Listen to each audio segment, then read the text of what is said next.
Good morning, everyone. It's Sandy Welch, and welcome to our Sunday morning moment. And so excited that you're here. And this morning we're going to be talking about when you're on a team, whether it's in marriage, in a family, at work, wherever, we have to enjoy the sameness of the people we work with and live with and are married to, but we have to value the differences, because the differences really are what make us great as a team. So here goes. And thanks for popping in. If you would, please make sure that you like the video. And when you get to the end of it, if you were blessed by it, please share it with your friends in any groups that you're on.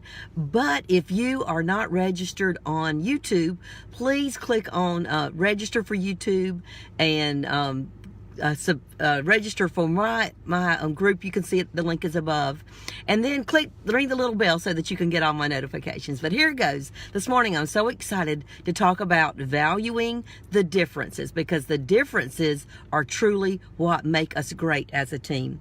So the first thing is, what are you thinking? You know, my big thing I do all the time is I say, you are what you think. What are you thinking about? Are you thinking thoughts of abundance and thoughts of joy, thoughts of love? Are you in a critical state of mind where you're just looking at the differences? So let me start with the sameness.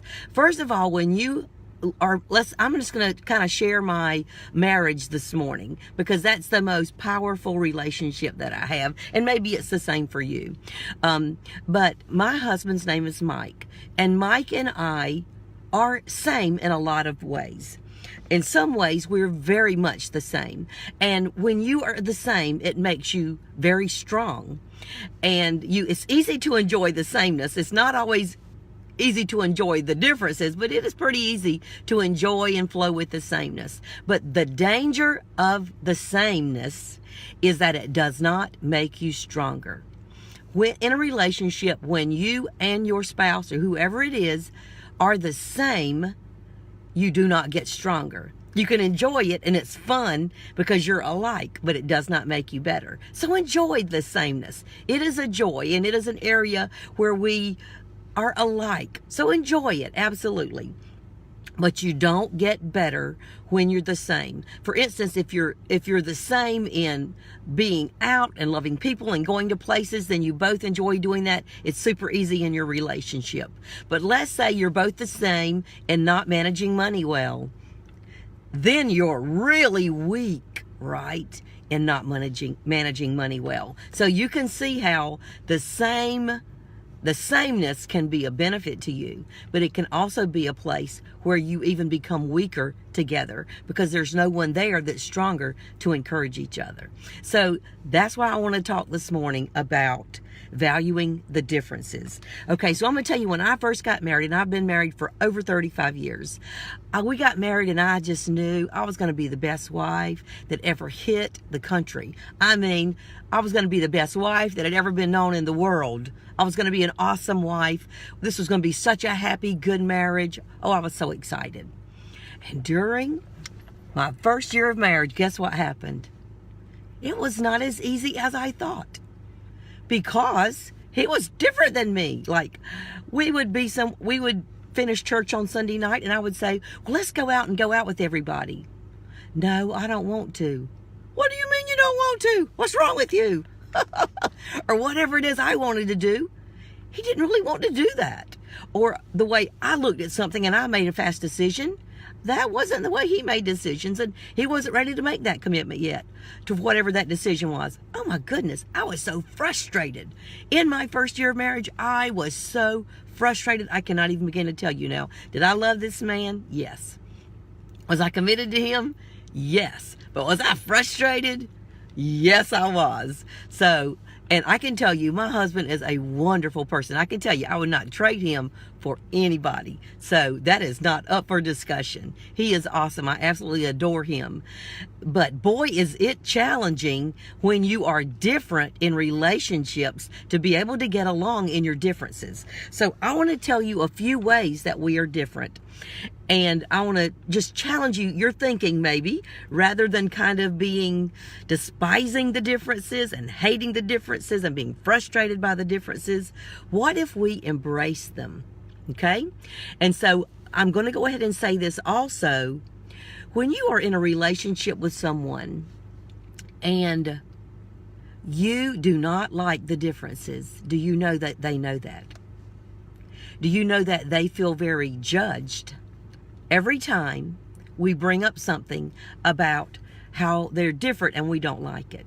Or why are they that way? They feel very judged, and they feel very much that they are not accepted. Now, do you ever feel that way from anyone? If you lived a life under constant judgment and condemnation and disagreement because you're different, and why are you different, and I don't like the way you're different, would you enjoy that relationship? You really would not, would you? You would want to leave that relationship, because nobody wants to live under judgment 24/7 to feel like you're not good enough and that what's wrong with you.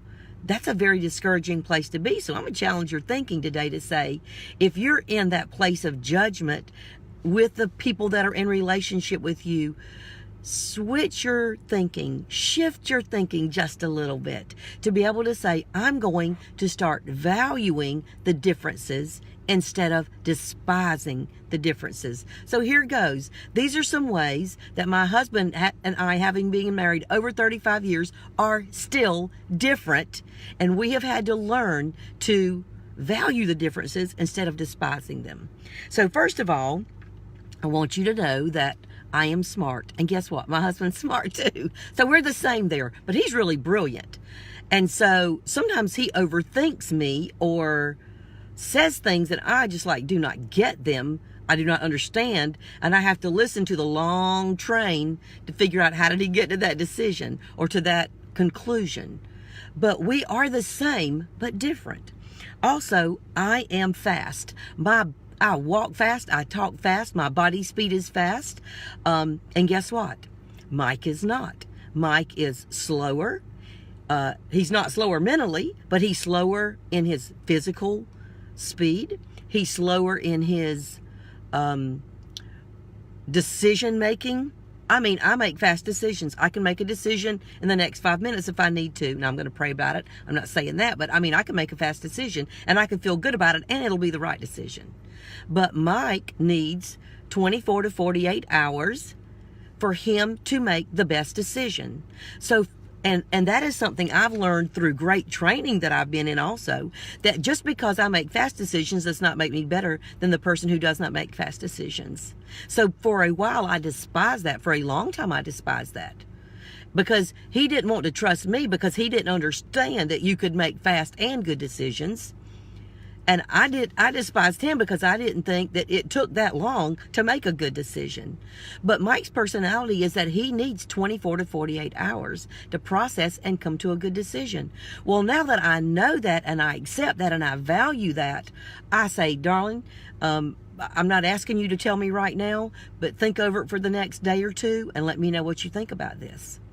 Now, see, that's valuing who the person is as opposed to despising it. But what happens is, what we don't know, we don't know.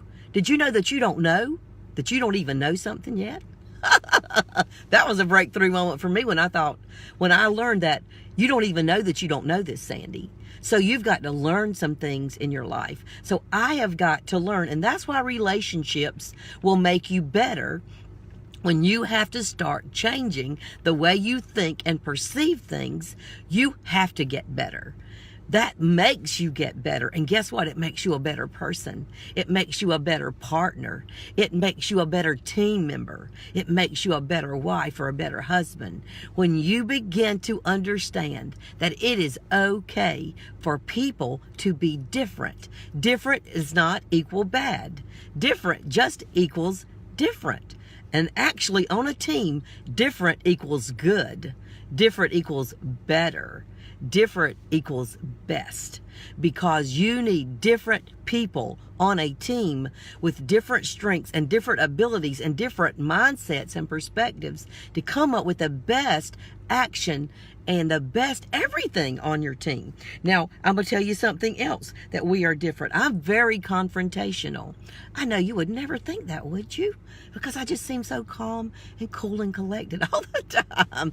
But I do not mind confronting. I do not mind saying, you know, we've got to sit down and have a chat about this because I love you, and because I love you, we've got to work through this. My husband does not like to confront. He does not like, he's a peacemaker. Now, let me say to you, I have to learn to be a better peacemaker, and I have to learn things that I don't need to confront about everything. Some things I just need to let go and let God take care of it. And he's had to learn. We've both gotten better. He's learned that, you know, deal with things faster. Confront things faster. Confrontation doesn't mean ugly. Confrontation simply means you being at a good place and you ask him for a conversation. That's what that means. Now, also, I make fast decisions. I make instant decisions. We talked about that. He makes slower decisions. I'm a doer. If you say it, honey, it's already halfway done because I'm doing it. He sits and he thinks and he analyzes and he strategizes. So it used to frustrate me to death that there's the mountain and we're going to it. No, Sandy, you forgot your special shoes to climb the mountain. Did you think that you're going to need a thermal blanket because it's going to be cold at night? Oh, no, I didn't think about that. Well, when you've got a thinker in your midst and you're a doer, girl, you better take advantage of them. Bring them in. Let them be a part of the team. Explore their giftedness because that's who they are. And if you despise their giftedness, you have judged them, and they do not like to be in that space. They do not like to be in that area, and they will not want to be with you. Because who wants to be under judgment 24/7? None of us. So I encourage you today as we finish up to, rather than being in judgment, and go ahead and say it, girl, I've been in judgment. I have been in judgment. I have been judging people, and I did not even know I was judging people. They just are not like me, and I didn't like it, and I did not understand. Well, you know what? It's time for us to grow up. It's time for us to get better. It's time for us to be better leaders. It's time for us to be better wives. It's time for us to be better partners. It's time for us to be better teammates. And let's work together and appreciate the differences rather than despising them. And let's stop the judgment. Let's just start saying, I am great and she is great too. I am great and he is great too. Rather, when you go into judgment, I really challenge you to stop and say, okay, I went into judgment, and say, okay, before I go into any more judgment, I have to name five things about that person that I'm grateful for, that I appreciate about them. And let it shift your thinking. So what are you thinking today? Let's think thoughts of appreciation and teamwork. Much love to you. Remember, if you love this video and it was beneficial to you, please share it. If you're on YouTube, please register and subscribe to my channel, and then ring the little bell so you get all my notifications. Much love to you. Have a great day.